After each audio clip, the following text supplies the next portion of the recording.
हर हर Mahadev. Welcome to the divine talk. और आज के एपिसोड में हमने बात की है कि बजरंग बाण क्या है।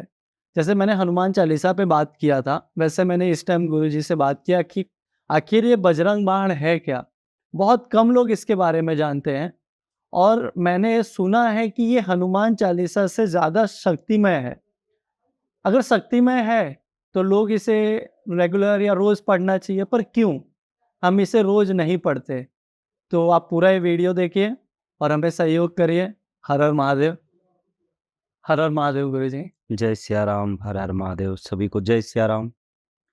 तो गुरुजी, हमने एक वीडियो पे बात की थी हनुमान चालीसा के ऊपर, जी। जिसमें लोगों का काफ़ी अच्छा रिस्पॉन्स भी आया है। और उसमें आपने हनुमान चालीसा के बहुत अच्छे गुणों के बारे में बात किया। तो आज मैं काफ़ी दिनों से देख रहा हूँ और बहुत लोगों के सुन रहा हूँ कि हनुमान चालीसा से भी ज़्यादा शक्तिशाली एक चालीसा है, या उसको एक मंत्र या बोल सकते हैं बीज मंत्र, जिसे हम कहते हैं हनुमान बाण। तो आखिर ऐसा है क्या कि हनुमान बाण में कि उसे पढ़ना, मतलब हनुमान चालीसा से ज़्यादा शक्तिशाली है पर लोग उसे नहीं पढ़ते, ऐसा क्यों? बहुत अच्छा प्रश्न आप किए कि हनुमान चालीसा से पावरफुल माने बजरंग बाण उसको क्यों नहीं पढ़ते हैं। तो कहा जाता है कि हनुमान चालीसा जैसे एक होता है कि हनुमान चालीसा आप एक इंसान जो होता है कि किसी से प्रेम से मांगो तो वस्तु मिल जाता है। और किसी-किसी जैसे कि आप अपने हो, तो हम एक प्यार मोहब्बत से अगर हम आपसे माँगते हैं कि आप मुझे वस्तु दे दीजिए, रेगुलर आपको जब उचित लगे, अभी मुझे ज़रूरत भी नहीं है, अगर जब-जब आपको मुझे जैसा ज़रूरत महसूस हो तो आप देखते हैं, तो आप मुझे उस समय-समय पर आप मुझे प्रदान करते रहिएगा। लेकिन जो बजरंग बाण की पाठ है, बजरंग बाण पाठ कर सकते हैं, ऐसा नहीं कि नहीं कर सकते, कर सकते हैं। लेकिन बजरंग बाण पाठ में क्या होता है कि वो एक जबरन कोई चीज़ को जैसे नहीं आपको करना है, ये अभी शब्द में कैसा, मुझे आप जब भी उचित लगे तो दे देना, मुझे ज़रूरत अभी नहीं लग रहा है, जैसे आपको उचित लगे मुझे हर समय देते रहना। बात कैसी हुई? एक बार होता है कि नहीं आप मुझे न दे देना, मुझे बहुत ज़रूरी है, हक तो जमाना। हक जमाना। हक जमाना। तो अब एक या तो उदाहरण के तौर पे आप इसको समझ लो, या तो दूसरा जैसे कोई युद्ध जब राम जी में या रावण में हुआ या किसी भी देवताओं में, राजाओं में जैसे युद्ध हुआ था, तो लोग नॉर्मल अस्त्र चलाते थे, नॉर्मल अस्त्र चलाते थे, तो वो अस्त्र से कहीं विजयी हो गए, तो हमें ब्रह्मास्त्र चलाने की कोई ज़रूरत नहीं पड़ता था। लेकिन अगर आदमी उस जगह पे नॉर्मल जब वो तीर से जब उसका माने खंडन हो जाता था या तो कोई मतलब कहते हैं परास्त होने वाले थे, तो लोग क्या करते थे ब्रह्म अस्त्र का प्रयोग करते थे। तो ब्रह्म अस्त्र को कोई रोकने वाला नहीं था। तो ऐसे ही हनुमान चालीसा सारे अस्त्र हैं, पावर है, सब कुछ है। लेकिन ये क्या हो गया कि समय पे आपको ज़रूरत पड़ने पे मिलता रहेगा। लेकिन बजरंग बाण क्या है कि जैसे बहुत संकट आपके जीवन में घेर लिया, कि अब कोई मार्ग मेरे लिए नहीं पड़ा है। तभी तो मैं आपको कैसा बताया कि तीर चल रहा है, लेकिन जब ज़रूरत पड़ा तो ब्रह्मास्त्र का हमने उपयोग किया। उसी तरह ये बजरंग बाण है। तो बजरंग बाण हर जगह आप उपयोग करेंगे तो अच्छा नहीं है, उसका उल्टा प्रभाव भी आपके ऊपर नुकसान कर सकता है। जैसे मैंने पहले उदाहरण दिया, प्रेम से माँगना हनुमान चालीसा, जबरन करके माँगना तो बजरंग बाण। तो आपको ज़रूरत है तब उस चीज़ को उपयोग आप करिए। तो उसमें मेन क्या है कि बजरंग बाण में कि हनुमान जी को कई जगह पे राम जी का शपथ दिया गया है, और कहीं-कहीं पे उनको जैसे कहते हैं इन्हें मारो तो ही शपथ राम की। तो मतलब ये क्या होता है कि उनको बार-बार जगह शपथ, तो हम हनुमान जी को शपथ दे करके जैसे कि अभी आप ही हैं, जैसे हम थोड़े से नॉर्मली भाषा में कहेंगे कि एक होता है कि मितेश जी मेरा एक कार्य कर दो, ठीक है? तो आपने कार्य कर दिया। अगर मैं कहूँगा मितेश जी आपकी माताजी की कसम है, आपको करना है, तो हर बात पे मैं आपको माताजी की कसम दूँगा तो कैसा आपको लगेगा? आपको गुस्सा आएगा कि नहीं आएगा? बिल्कुल। आएगा ना? हुँ। तो जब हमको और आपको गुस्सा आ सकता है, तो वो हनुमान जी महाराज जी को भी तो गुस्सा आ सकता है, बार-बार क्या भई राम का शपथ दे रहा है, वैसे अगर तू बोल रहा है तो मैं करने के लिए तैयार हूँ, तो बार-बार तू मुझे प्रभु का सौगंध क्यों दिलाता है? तो आप किसी किसी के इष्ट और किसी के खास प्रिय का आप एक बार कसम दिए तो चलो ज़रूरत था, आपने एक बार कर दिया ठीक। अब बार-बार उनको शपथ देते रहेंगे, तो हनुमान जी तो आज आपके साथ तो आ जाएँगे, लेकिन वक़्त जब कभी बुरा और पड़ेगा, आपने उन कहते एक सम्मान आपने खत्म कर दिया, तो वहाँ पे उल्टा प्रभाव भी पड़ना शुरू हो जाता है। तो बजरंग बाण पाठ जो होता है बीज मंत्रों से बना हुआ है।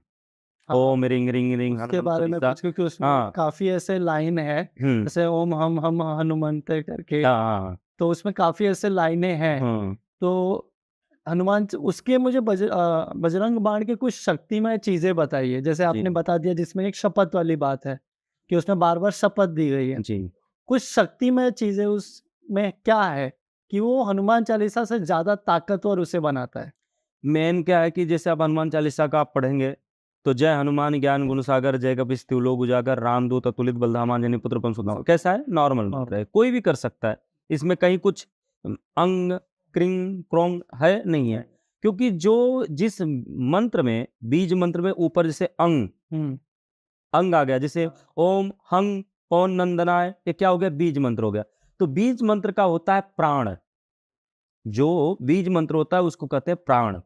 तो हर मंत्र एक प्राण होता है, जैसे ओम राम रामाय नमः, ओम रुम रुद्राय नमः, ये क्या हो गया? बीज मंत्र। ओम दुम दुर्गाय नमः, ये क्या हो गया? बीज मंत्र, माने प्राण शक्तिशाली। जो लोग गुरु मंत्र देते हैं ये बीज मंत्र को लेते हैं तभी मंत्र देते हैं। तो बीज मंत्र और एक नॉर्मल जो मंत्र होते हैं उनमें बहुत फर्क होता है, ये बीज मंत्र है। तो उसी तरह ये सारे बीज मंत्र बजरंग बाण में है, तो इसीलिए वो बहुत बड़ा पावरफुल है।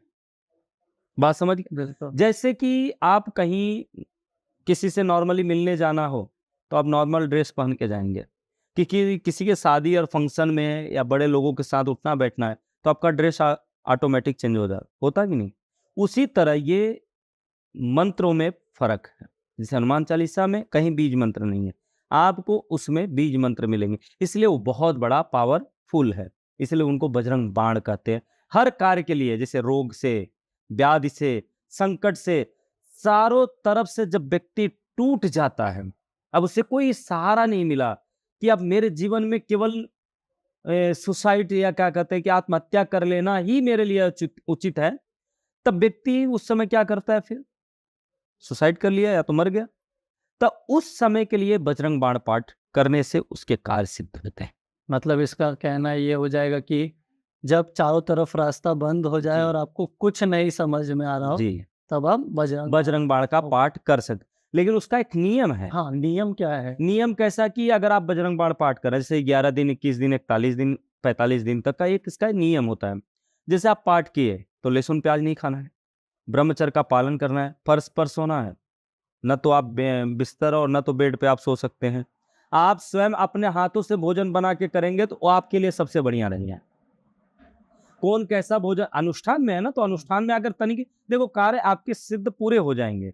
लेकिन क्या होता है कि त्रुटियाँ भी होती है। आपको जैसे मैंने एक कथा बताई थी, वृत्तासुर का एक मैंने आपको बताया था कि स्कंद पुराण में वर्णन आता है कि देवराज इंद्र ने भगवान शिव जी की बहुत विधि-विधान से पूजा की थी। लेकिन उन्होंने एक तनिक त्रुटि कर दिए थे, क्या कि जो भगवान शिव जी का जो अर्घा होता है, हुँ, हम अर्घा को पूरा परिक्रमा नहीं करते हैं, हुँ।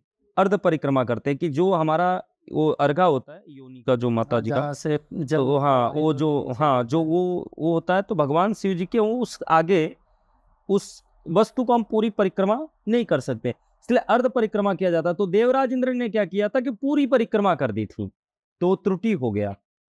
वो त्रुटि होने की वजह से वृत्तासुर देवराज इंद्र को ग्रहण कर लिया था, माने पेट के अंदर ले लिया। काफी साल पेट एक साल ऐसा कुछ ऐसा वर्ष बताया गया है कि उतने वर्ष तक वह वृत्तासुर के पेट में थे। तब वो पूछा गया तो उन्होंने कहा कि इन्होंने अनुष्ठान तो पूरा किया। सारे देवताओं ने कहा महाराज ये तो भगवान ये तो पूरा अनुष्ठान बराबर इन्होंने किया, तो अब ये गलती कहाँ से हो गई? मतलब आपकी महिमा इतना कम हो गया, मतलब आपकी पावर इतनी कम? तो भगवान शिव जी ने कहा कि पावर और महिमा की बात नहीं है। देवराज इंद्र अनुष्ठान जरूर पूरा किए, लेकिन नियम से त्रुटि हो गया था, जिसकी वजह से इनको ऐसा दंड मिला है। तो उसी तरह कोई भी अनुष्ठान अगर आप करते हैं, जैसे बजरंग बाण का पाठ आप कर रहे हैं, तो ये सब सारे चीजों का नियम आप करेंगे तब उसका लाभ मिलेगा। तो इसलिए आप स्वयं से भोजन बनाओ। भोजन में क्या कि जो चीजें हमें निद्रा लावे वो नहीं, जो हमारे मन में काम का विकार लावे वो भोजन वो वस्तु को ग्रहण आप ना करें। तभी आपका मन सात्विक बनेगा। अन्न जैसा खाओगे अन्न वैसा ही होगा मन। तो अन्न अगर शुद्ध और पवित्र है और बनाने वाला भी भाई साफ-सुथरा से भगवान नाम जप करते हुए प्रसाद को बनाकर भगवान को भोग लगाकर पाने के बाद जो मैं ये नियम बता रहा हूँ, मैं आपको नियम जो है वो मैं बता रहा हूँ, क्योंकि आज के कलयुग में अगर नहीं हो पा रहा तो उसका भी मैं नियम आपको बताऊँगा। नियम जो पहले ऐसे लोग करते थे, जो आज हनुमान जी की कृपा बन जाती थी। आज भी कलयुग में हनुमान जी की कृपा सबके ऊपर बना देते हैं। ज़रूरत पड़े तो हनुमान जी उनके ऊपर तुरंत आके खड़े हो जाते हैं। आपको में एहसास नहीं होगा, लेकिन वो कृपा करके चले जाते हैं। तो लोग जो करते थे, आज मैं कई शास्त्र, कई पुराण ऐसे हैं कि मैं पढ़ा हूँ, तो उसमें देखा हूँ कि हर व्यक्ति को प्रत्यक्ष हनुमान जी दर्शन भी दिए। हर व्यक्ति के संकटों को उन्होंने निवारण किया है। तो वो ये आधार था कि अपने से स्वयं से भोजन बनाओ और फर्श पे सोना। मैंने आपको बताया ब्रह्मचर्य का पालन करो, साबुन तेल वर्जित है। आप होगा तो मुल्तानी की मिट्टी से, जो हमारे गांव में लोग करते थे, वही साबुन लगाते थे लोग। और तेल में जो आप चाहे तो नारियल कर सकते, सरसों का तेल नहीं। ये सब नियम है। हनुमान जी को एक तस्वीर या फोटो नहीं है तो कोई बात नहीं, राम दरबार का ही फोटो आप रख करके घी का दिया जला करके, आप धूप बत्ती जला करके नैवेद्य प्रसाद जो भी है वो आप चढ़ा करके यथाशक्ति यथाभक्ति कर सकते हैं। वहाँ पर बजरंग बाण पाठ कर रहे हैं तो किसके लिए कर रहे हैं? वो अपना उद्देश्य आपको करना है कि हनुमान जी महाराज, मैं बहुत संकट में आ गया हूँ, अन्यथा मैं आपका बजरंग बाण पाठ नहीं करता। तो आप अगर पहले से उनसे प्रार्थना कर लिए कि प्रभु मैं आपसे, एक होता है प्रार्थना विनती, ए भाई ठीक है मुझे चाहिए, ये क्या हो गया? अभिमान हो गया।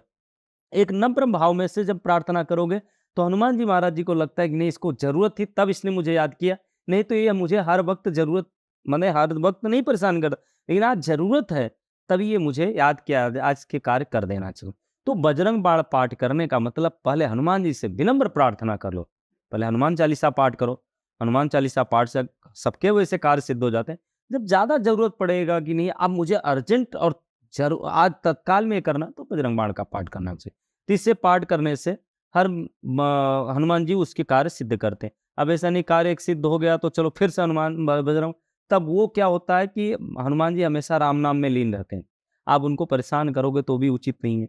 आपको जरूरत पड़े तो आप कार्य करो, नहीं जरूरत है तो हनुमान चालीसा पाठ करने से आपको कार्य में सफलता मिल जाएगी।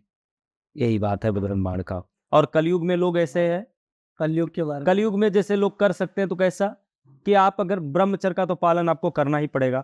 आप जो प्रसाद जो भोजन आप पाते हैं तो आप भोजन पाओ, कोई दिक्कत नहीं है, लेकिन आप फर्श पे सो। लेकिन ऐसा नहीं कि आप तामसी भोजन करके अनुष्ठान करो, या जैसे लहसुन प्याज ये वर्जित होता है, क्योंकि उस समय लहसुन प्याज को लोग मनाही इसलिए करते हैं क्योंकि लहसुन प्याज में शरीर के अंदर जब प्रवेश करता है ना तो शरीर को शुष्क कर देता है, मतलब सुस्तपन कर देता है, नींद ला देता है और आलस पैदा करता है। तो काम का विकार भी कहीं कहीं बीच में उत्पन्न कर देता है, क्योंकि जितना हीट आप भोजन करेंगे, जैसे आप जितना हीट का जो होता है, जितना भोजन करेंगे वो तामसी और हमारे अंदर गंदे विकार वो उत्पन्न करता है।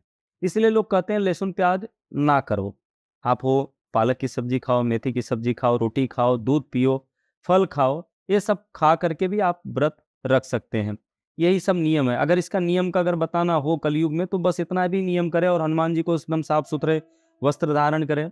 ऐसा नहीं कि नया ही ला करके करना चाहिए। अगर आपके पास पुराने कपड़े भी हैं, धुले हुए तो आप पहन के, बिना आसन का नहीं बैठना चाहिए। पहली बात तो बिना आसन का नहीं बैठना चाहिए। आसन लगा करके हनुमान जी की एक चौकी लेकर के, फोटो हो या राम जी का, नहीं कुछ हो, कोई ज़रूरत नहीं है। आप एक घी का दिया जला दो, जो कि आपके पूजा का पूरा साक्षी घी का दिया रहेगा। धूप बत्ती जलाकर हनुमान जी को प्रणाम करो, राम जी को प्रणाम करो, प्रणाम करके गणेश जी महाराज जी को, माँ सरस्वती जी को प्रणाम करके आप बजरंग बाण पाठ करो। किसके लिए करें वो अपने मन में भाव रख लो। जब पाठ हो जाता है तो आसन के पास जल गिरा करके आंखों पे मस्तक पे लगा लो। उसके बाद देखते जाइए आपका कल्याण अपने आप, वो चमत्कारी लाभ आपको मिलना शुरू हो जाएगा।